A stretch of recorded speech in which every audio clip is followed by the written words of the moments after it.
A perennial topic, this one today. So, the top complaints of consumers about interacting with customer service or a company in general. I mean, the funny thing about this, well, funny and sad, is that they are the same every year. So, more or less unchanging over the course of the last 20 years. And this is not my opinion. So the research, like if you look at independent consumer affairs organizations in each major economy, you will find that they come up with more or less the same results. And what are they? So they are very human things. Basically, I don't like repeating myself over and over again. I hate waiting. It doesn't make a difference what I'm waiting for. I just hate waiting, especially hate waiting in a queue listening to muzak on a call. But I also hate waiting for a chat and only talking to the chatbot when I obviously need to talk to an agent, like the chatbot's not delivering what I want.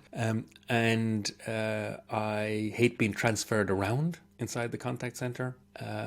And I absolutely despise when promises aren't kept. I mean, basically, I'm paraphrasing what the research says there, obviously, but that's how it comes out. So those four things, which sounds like you could almost say it's the same as what you might make you unhappy about anything, really.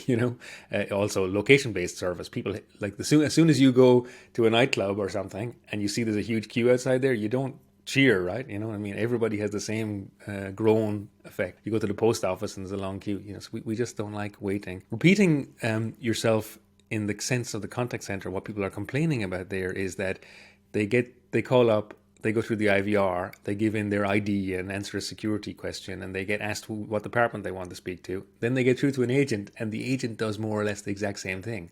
Says, in order for me to deal with your query today, I'm going to have to identify who you are and ask you the same thing. Or, although you've told the IVR that you have this problem, the agent says, what can I help you with? And then you describe the problem again.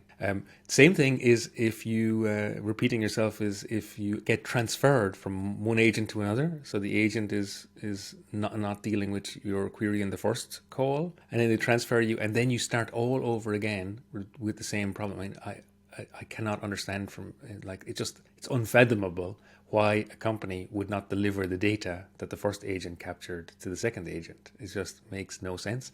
Yet it is unfortunately still relatively common. So these two different variants of repeating yourself. And there's one other variant as well, which is if you've already emailed the company 3 times and then you're in a chat, either a text chat or on a call, but some in live interaction with an agent, and then the agent doesn't have the information from the previous requests. Like, so you go, I spoke to your colleague yesterday, I emailed with somebody, they emailed me back, and the agent goes through the entire rigmarole again, right? So that's what people complain about.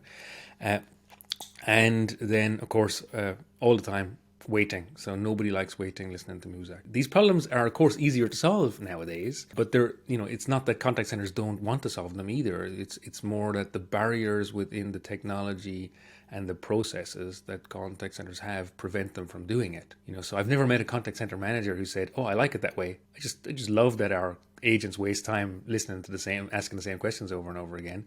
But frequently, even the best contact center managers are constrained by the solutions that they have and by the processes that are in place inside the organization or the culture inside the organization. To be honest, if it's the culture inside the organization, then you might just have to move on if you're serious about being a CX leader.